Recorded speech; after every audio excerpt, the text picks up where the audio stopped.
মানুষের যখন খারাপ সময় আসে তখন সব দিক থেকেই আসে, কোনো দিকেই ছাড় হয় না। আর একটা মানুষের যখন খারাপ সময় শুরু হয় তখন যেন সেই খারাপ সময়গুলো শেষই হতে চায় না। যদিও আল্লাহ তাআলা যাকে সবচেয়ে বেশি ভালোবাসি তাকেই কষ্ট দেন, সেটা আমিও মানি, কিন্তু মাঝে মাঝে এই বাণীটাও আর মানতে ইচ্ছা করে। কেন সব কষ্ট একজনকেই পেতে হবে? আল্লাহ যাকে সুখ দেন তাকে সব দিক থেকেই দেন, আর যাকে কষ্ট দেন তাকে সব দিক থেকেই কষ্ট দেন। জীবনের অনেক বড় একটা খারাপ সময় পার করতেছি, কিন্তু দুর্ভাগ্যবশত এই খারাপ সময়ে আমি কাউকেই পাশে পাচ্ছি না।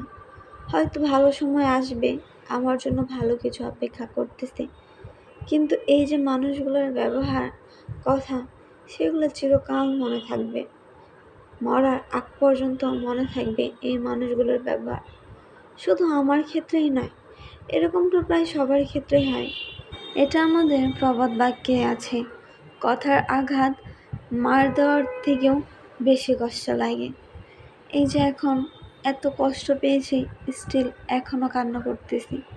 তবে শুধু এই কথাই বলবো আল্লাহ তাআলাকে, যারা আমার খারাপ চায়, যারা আমাকে কষ্ট দেয়, আল্লাহ তাআলা তাদেরও ভালো করুক।